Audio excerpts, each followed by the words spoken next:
নতুন একটা দল বের হয়েছে, আহলে কোরআন। আহলে কোরআন নাকি তাদের নাম। নবীর চরিত্র, রাসূলের হাদিস থেকে মানুষকে দূরে সরানোর জন্য উঠে পড়ে লাগছে। তাদের স্লোগান হচ্ছে কোরআন থাকতে হাদিস দরকার নাই। নাউজুবিল্লাহ, জোরে বলেন নাউজুবিল্লাহ। ওলামায়ে কেরাম আছেন এখানে, এটা তারা বলতে চায়, এটা তারা বোঝাতে চায়, এটা মিথ্যা কথা। কোরআন মানলে রাসূলকে মানা বাধ্যতামূলক হয়ে যায়। কোরআনে কারীমে আল্লাহ তাআলা রাসূলুল্লাহর কথা বারবার বলেছেন। মুহাম্মদ সাল্লাল্লাহু আলাইহি ওয়াসাল্লাম কি উড়ে এসেছেন? তামাম মুসলিম বিশ্বের পিতা ইব্রাহিম আলাইহিস সালাতু ওয়াস সালাম আল্লাহর কাছে দোয়া করছেন, আল্লাহ আপনি আমার সন্তানদের মাঝে থেকে একজন রাসূল পাঠান, যিনি আপনার আয়াতসমূহ তিলাওয়াত করে শোনাবে, কিতাব শিক্ষা দিবে, হিকমত শিক্ষা দিবে। আল্লাহ রাব্বুল ইজ্জত ওয়াল জালাল ইব্রাহিম আলাইহিস সালাতু ওয়াস সালামের দোয়া কবুল করে মুহাম্মদ সাল্লাল্লাহু আলাইহি ওয়াসাল্লামকে পাঠিয়ে দিয়েছেন। কোরআনে আবার উল্লেখ করে দিয়েছেন, পিতা দোয়া করেছিলেন, রব্বানা ওয়া বা'থ ফীহিম রাসূলাম মিনহুম ইয়াতলু আলাইহিম আয়াতিক ওয়া ইউআল্লিমুহুমুল কিতাব ওয়াল হিকমা ওয়া ইউযাক্কিহিম ইন্নাকা আনতাল আজিজুল হাকীম। কোরআনে কারীমের আয়াত 1 নম্বর পারা 19 নম্বর পৃষ্ঠা সূরা বাকারার 129 নম্বর আয়াত, রব্বানা ওয়া বা'থ ফীহিম রাসূলা। আল্লাহ দোয়া কবুল করেছেন, মুহাম্মদ সাল্লাল্লাহু আলাইহি ওয়াসাল্লামকে পাঠিয়ে দিয়েছেন। কোরআনে কারীমে আল্লাহ তাআলা সে কথাও প্রমাণ করছেন। কোরআনে হাকিম খুলে দেখুন, আল্লাহ রাব্বুল ইজ্জত ওয়াল জালাল 2 নম্বর পারা 2 নম্বর পৃষ্ঠা হিফজুল কোরআন সূরা বাকারার 151 নম্বর আয়াতে বলতে গিয়ে বলছেন, কামা আরসালনা ফীকুম রাসূলাম মিনকুম ইয়াতলু আলাইকুম আয়াতিনা ওয়া ইউযাক্কিকুম ওয়া ইউআল্লিমুকুমুল কিতাবা ওয়াল হিকমা ওয়া ইউআল্লিমুকুম মা লাম তাকুনু তা'লামুন ফাযকুরুনি আযকুরকুম ওয়াশকুরুলি ওয়া লা তাকফুরুন। তার হাবিবকে কিয়ামত পর্যন্ত কেউ যেন বিভ্রান্তিমূলক কোনো কথা বলে বিভ্রান্তি ছড়াতে না পারে, আল্লাহ কোরআনে কারীমে তার ব্যবস্থাপনা করে দিয়েছেন। আল্লাহ অন্য আয়াতে সূরা জুমআ 28 নম্বর পারায় 2 নম্বর আয়াতে বলেছেন, হুয়াল্লাযী বা'আথা ফিল উম্মিয়িনা রাসূলা হুয়াল্লাযী বা'আথা ফিল উম্মিয়িনা রাসূলা। তিনি হলেন মুহাম্মদুর রাসূলুল্লাহ সাল্লাল্লাহু আলাইহি ওয়াসাল্লাম। একটা দল বলে কোরআন থাকতে হাদিস মানা লাগবে না, রাসূলকে মানতে হবে না। আর আল্লাহ রাব্বুল ইজ্জত ওয়াল জালাল কোরআনে বলছেন সূরাতুল আহজাব 21 নম্বর পারা আল্লাহ তাআলা 19 নম্বর পৃষ্ঠায় 21 নম্বর আয়াতে সূরা আহজাবে বলছেন, লাকাদ কানা লাকুম ফি রাসূলিল্লাহি উসওয়াতুন হাসানাহ লিমান কানা ইয়ারজুল্লাহা ওয়াল ইয়াওমাল আখিরা ওয়া যাকারাল্লাহা কাসীরা। আপনারা আমার আদর্শ মুহাম্মদ সাল্লাল্লাহু আলাইহি ওয়াসাল্লামের আদর্শের মাঝে আল্লাহ তাআলা রেখেছেন।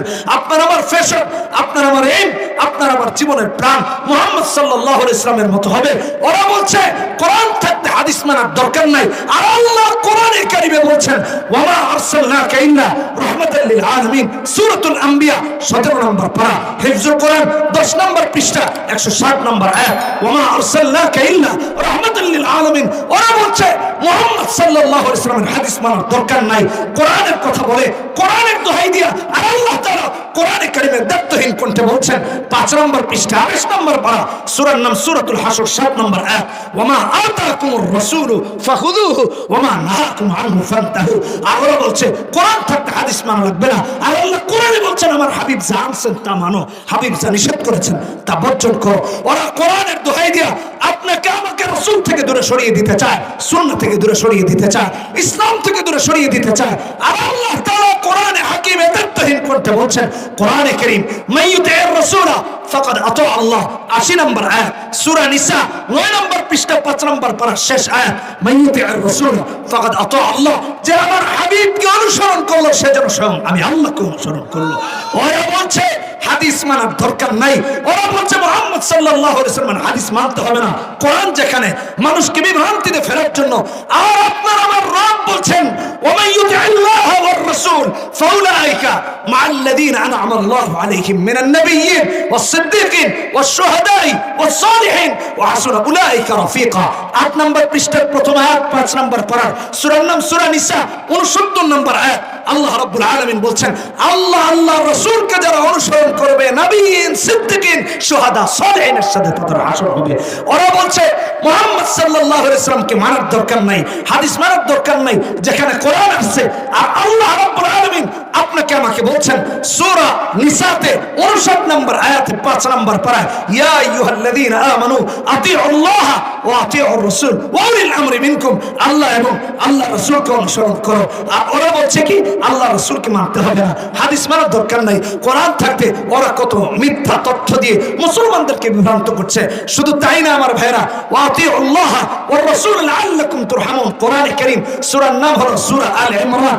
আল্লাহ রাব্বুল আলামিন 132 নম্বর আয়াতে 5 নম্বর পৃষ্ঠায় শেষ আয়াত বলছেন ওয়া আতিউল্লাহ ওয়া রাসূল লাআল্লাকুম তুরহামুন, আল্লাহ এবং তার রাসূলকে অনুসরণ করলে কেবল আল্লাহর রহমত আসতে পারে। জোরে সুবহানাল্লাহি ওয়া বিহামদিহি।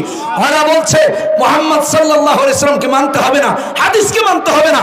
আর আপনার আমার রব তারতহীন কোনটা জানায়া দিচ্ছেন 13 নম্বর পৃষ্ঠা 31 নম্বর আয়াত সূরা আলে ইমরান 3 নম্বর পারা। আল্লাহ তাআলা বলছেন হে নবী আপনি বলে দিন ইন কুনতুম তুহিব্বুনাল্লাহ ফাত্তাবিউনি ইউহিব্বুকুমুল্লাহ, যদি আল্লাহকে ভালোবাসতে হয় আমি রাসূলের অনুসরণ করতে হবে, রাসূলের অনুসরণ করতে হবে।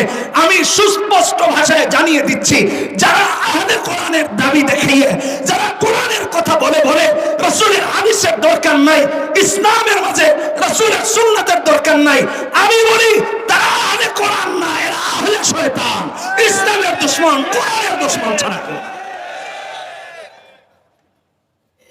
কোরআনের কথা বলে মানুষকে বিভ্রান্ত করার চেষ্টা করতেছে, দোহাই দিচ্ছে কিসের? কোরআনের।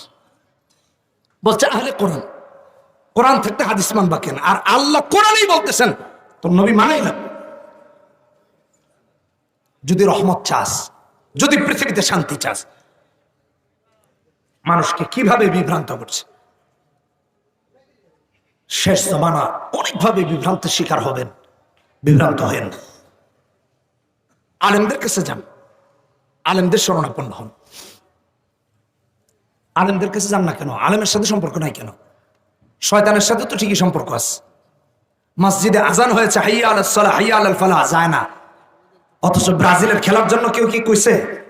হ্যাঁ, কিন্তু ওখানে গিয়ে হাজির, কয় বস চলে আসছি, টেনশন নিয়েন না, ওখানে গিয়ে হাজির হয়ে গেছে। আল্লাহ হেদায়েত দান করুন। আমার কলিজার টুকরা যুবকেরা শোনো, এই চক্ষু দিয়ে কি করলা হাসরের মাঠে আল্লাহর কাছে জবাব দেওয়া লাগবে। এই কান দিয়ে কি করলা হাসরের মাঠে জবাব দেওয়া লাগবে। এই দিলটা কার জন্য ব্যয় করলা হাসরের মাঠে জবাব দেওয়া লাগবে। এই দিলের মাঝে এই বোঝ আছে, কারে মারবো, কারে ধরবো, কার সম্পদটা আত্মসাৎ করব, কার জমিটা খাবো, কার আইলটা ছোট করে কার জায়গাটা বড় করব। ঠিক কেনা বেঠিক যেরকম? অথচ এই চোখকে আল্লাহর জন্য কাজে লাগায় নাই, এন কানকে আল্লাহর জন্য কাজে লাগায় নাই, এই দিলটাকে আল্লাহর জন্য কাজে লাগায় নাই। আল্লাহ বলেন ওরা জাহান্নামী হয়ে যাবে। এটা আমার বক্তব্য না, কোরআনে কারীমের বক্তব্য। 13 নম্বর পৃষ্ঠা 9 নম্বর পারা, সূরার নাম হলো সূরাতুল আরাফ, 179 নম্বর আয়াত। আল্লাহ বলতে কি বলেন? ওয়ালাকাদ যারাকনা লিজাহান্নামা কাসীরাম মিনাল জিন্নি ওয়াল ইনস লাহুম কুলুবুন লা ইয়াফকাহুনা বিহা ওয়া লাহুম আ'য়ুনুন লা ইউবসিরুনা বিহা ওয়া লাহুম আযানুন লা ইয়াসমাউনা বিহা উলাইকা কাল আনআমি বাল হুম আদাল। আল্লাহ দায়িত্বহীন কণ্ঠে বলেন ওই সমস্ত জিন ইনসানের জন্য আল্লাহ জাহান্নাম করে রেখেছেন। ওরা জাহান্নামী হবে যাদের দিল থাকতেও আল্লাহকে চিনে নাই, চক্ষু দিয়েও আল্লাহকে দেখে নাই, কান দিয়েও আল্লাহর কথাগুলোকে শুনে নাই। কাফের বেঈমানদের কথা শুনলো। আমি যদি উপস্থিত অনেককে জিজ্ঞেস করি জীবনের শেষ কবে এই চক্ষু দিয়ে কোরআন তেলাওয়াত করেছে, এই মুখ দিয়ে কোরআন পড়েছে, বলতে পারবে না। এমন অনেক মানুষ পাওয়া যাবে জীবনের শেষ 20 বছরেও কোনোদিন কোরআন তেলাওয়াত করে নাই। 20 বছরে এখনো একদিনও তেলাওয়াত করেনি, শেষ 20 বছরে। অথচ খেলা দেখেছে, গান শুনেছে, মুভি দেখেছে। আল্লাহর কাছে কি জবাব দেবে? আল্লাহ বলেছেন উলাইকা কাল আনআম, এরা চতুষ্পদ জন্তুর মতো, কুকুরের মতো, বিড়ালের মতো, গরুর মতো, ছাগলের মতো। ওদেরও তো হাত পা কান আছে। আপনার আমার হাত পা তো আল্লাহর জন্য দেন নাই নাকি? মুয়াজ্জিন যখন ডাকছে হাইয়া আলাস সালাহ, তখন গরু ছাগলরাও গেছিল মসজিদে। হ্যাঁ, গরু বাইরে হয়ে কইছে আম্বা এলাকার সব গরু আয় মসজিদে যাই, এরকম কিছু আছে? আপনার আমার জন্য আজান দেওয়া হয়, তো যাচ্ছি না কেন? কোথায় গিয়ে লিপ্ত হয়ে যাচ্ছে? উলাইকা কাল আনআম, আল্লাহ বলেন বাল হুম আদাল, এর চেয়ে নিকৃষ্ট। চতুষ্পদ জন্তুর চেয়ে নিকৃষ্ট হয় কিভাবে? এই কথার ব্যাখ্যা যদি আল্লাহর কোরআনের আরেকটা আয়াত দিয়ে করি, করে দেখুন, সূরার নাম হলো সূরা নাবা। আম্মা ইয়াতাসাআলুন আনিন নাবাইল আযীম আল্লাযী হুম ফীহি মুখতালিফুন। 30 নম্বর পারার প্রথম সূরা, 2 নম্বর পৃষ্ঠায় 30 নম্বর পারায় 40 নম্বর আয়াতে আল্লাহ বলেন, ওয়ায়াকুলুল কাফিরু ইয়া লাইতানি কুনতু তুরাবা। হাশরের মাঠে আল্লাহ জান্নাতীদের জন্য যখন জান্নাতের ফয়সালা করে দিবেন, তারা জান্নাতি হয়ে থাকবে। জাহান্নামীদের জন্য যখন জাহান্নামের ফয়সালা করে দেওয়া হবে, আল্লাহ জান্নাতীদের জন্য জান্নাত, জাহান্নামীদের জন্য যখন জাহান্নামের ফয়সালা করে দিবেন, চতুষ্পদ জন্তু, প্রাণী জগৎ, পশু পাখি, তাদের জন্য আল্লাহ বিচার করবেন।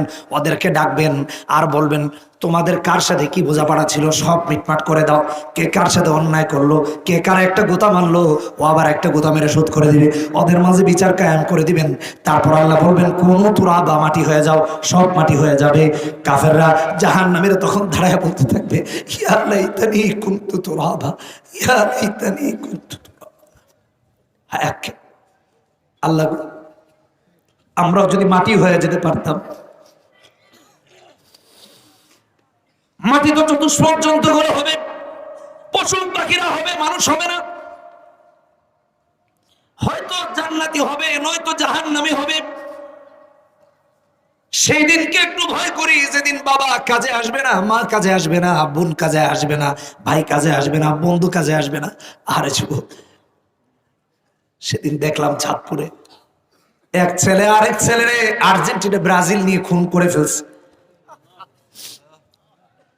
আপনার আমার ধ্যান খ্যান কি দিয়ে পার্থক্য করে দেওয়া হলো, কি ঢোকায় দেওয়া হলো আমাদের মগজে, আমাদের পুরো আপাদমস্তক। ব্রাজিল যেদিন হারলো, রাতের বেলা দেখলাম এক ছেলে স্ট্রোক করছে, হসপিটালে ভর্তি, মারা যাওয়ার উপক্রম। কি ধ্যানে জ্ঞানে কি আছে একটু চিন্তা করেন। অথচ ইসলামের জন্য কয়দিন কেঁদেছ, নবীর জন্য কয়দিন কেঁদেছ, আল্লাহর জন্য কয়দিন কেঁদেছ, আল্লাহর কাছে কি জবাব দিবা এই জন্য কয়দিন কেঁদেছ।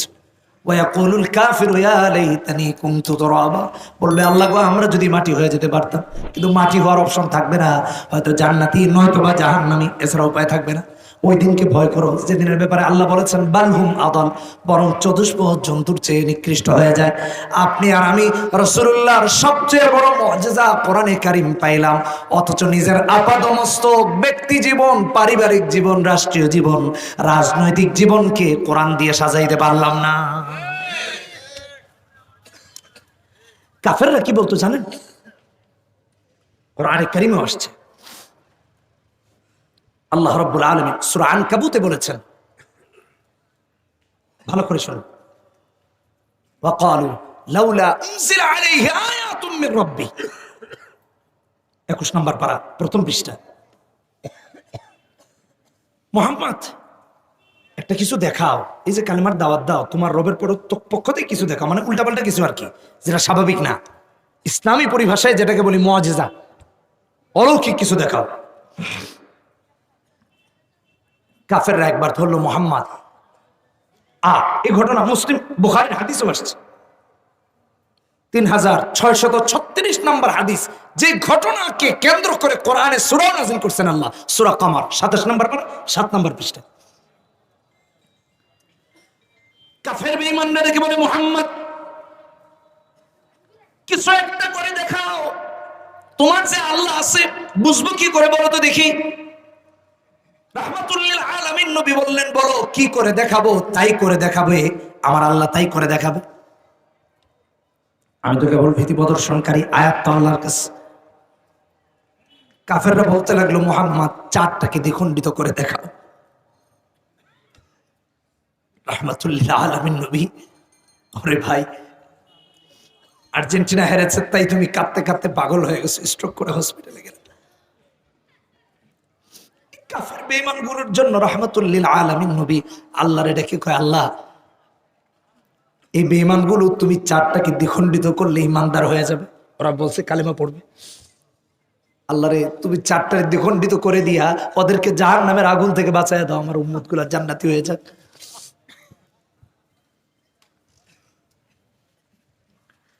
বুখারীর 3636 নম্বর হাদিসে এসেছে, عن عبد الله بن مسعود رضي الله تعالى عنهما قال انشق القمر على عهد رسول الله صلى الله عليه وسلم شقتين দুই টুকরা হয়ে গেছে রাহমাতুল লিল আলামিন নবী আল্লাহর দিকে দুটি হাত বাড়াতে দেরি হয়েছে চাঁদ দ্বিখণ্ডিত হয়ে যেতে দেরি হয় নাই কাফেরদেরকে ডেকে নবীজি বলতে লাগলেন এবার পড়ে লা ইলাহা ইল্লাল্লাহ ওরা বলে মুহাম্মদ চাঁদ আবার দ্বিখণ্ডিত হয় কি করে এটা অসম্ভব ব্ল্যাক ম্যাজিক ছাড়া কিছু না জাদু ছাড়া কিছু না চাঁদ কোনোদিনও দ্বিখণ্ডিত হতে পারে না সর্বোপরি তারা যাচাই বাছাই করে দেখেছে চাঁদ দ্বিখণ্ডিত হয়েছে তা ব্ল্যাক ম্যাজিক ছিল না কিন্তু তারপর কালেমা গ্রহণ করতে পারে নাই আর আপনার আমার ঘরে ঘরে কোরআন হাজির প্রতিটা এলাকায় এলাকায় মাদ্রাসা মসজিদ আছে তারপরে কোরআন থেকে শিক্ষা নিয়ে নিজের ব্যক্তি জীবন পারিবারিক জীবন সামাজিক জীবন রাষ্ট্রীয় জীবনকে কোরআনের রাজ দিয়ে সাজাতে পারি নাই কত আক্ষেপের কত আফসোসের কতটা অংশচনার একটু চিন্তা করেন ইমানের তাকাজা কি আপনার আমার কাছে ইমানের তাকাজার কথা বলতে গেলে আরো লম্বা হয়ে যাবে আলোচনা ওইদিকে যাচ্ছি না কারণ হুজুরে তো আমরা কষ্ট দিতে পারি না যে কোনো মুহূর্তে হুজুর চলে আসবে আমার কলিজার টুকরা ভাইরা রাসূলুল্লাহর মহব্বত লাগবে দিলটাকে নবী প্রেম দিয়ে সাজাই দ্বীনি প্রতিষ্ঠানগুলোর প্রতি লক্ষ্য রাখি এগুলো রাসূলুল্লাহ রেখে যাওয়া আমানত কোরআনের বাগান ইসলামের বাগান ইসলাম কায়েম করার দুর্গ আল্লাহ কবুল করুন বলি আমিন বুখারী শরীফের হাদিস 15 নম্বর হাদিস নবীজি বলতেছেন লা ইউমিনু আহাদুকুম হাত্তা আকুনা আহাব্বা ইলাইহি মিন ওয়ালিদিহি ওয়া ওয়ালাদিহি ওয়ান নাসি আজমা আমি নবীকে সবচেয়ে বেশি ভালোবাসতাম তা না হলে পরিপূর্ণ মুমিন হতে পারবে না বুখারী শরীফের হাদিস আমার যুবক বন্ধুরা শোনো কলিজার টুকরা বাবারা পর্দার আড়ালে অবস্থানরত মা বোনেরা একটু খেয়াল করে শুনেন রাহমাতুল লিল আলামিন নবী বলেন বাবার থেকে বেশি তাকে ভালোবাসা লাগবে মায়ের থেকে বেশি তাকে বেশি ভালোবাসা লাগবে সন্তানের চেয়ে বেশি নবীকে ভালোবাসা লাগবে সম্পদের চেয়ে অর্থের চেয়ে ক্ষমতার চেয়ে সবচেয়ে বেশি নবীকে ভালোবাসা লাগবে তা না হলে ততক্ষণ পর্যন্ত কামেল মুমিন হওয়া যাবে না কথা বলেন ঠিক কিনা বেঠিক এজন্য রাহমাতুল লিল আলামিন নবী বলেন লা ইউমিনু আহাদুকুম হাত্তা আকুনা আহাব্বা ইলাইহি মিন ওয়ালিদিহি ওয়া ওয়ালাদিহি ওয়ান নাসি আজমাইন तमाम পৃথিবীর সবচেয়ে বেশি মুহাম্মদুর রাসূলুল্লাহকে ভালোবাসা লাগবে ভালোবাসবো না ইনশাআল্লাহ এই ভালোবাসার একটা দৃষ্টান্ত দিই আপনাদেরকে নিয়ে যাই 1450 বছর আগে একটু দিলটা ওদিকে নিয়ে যান তাবুকের যুদ্ধের জন্য নবীজি আহ্বান করেছেন সাহাবীরা রেডি হচ্ছেন কিন্তু অবস্থা ছিল সম্পূর্ণ বিপরীত উল্টো নাজুক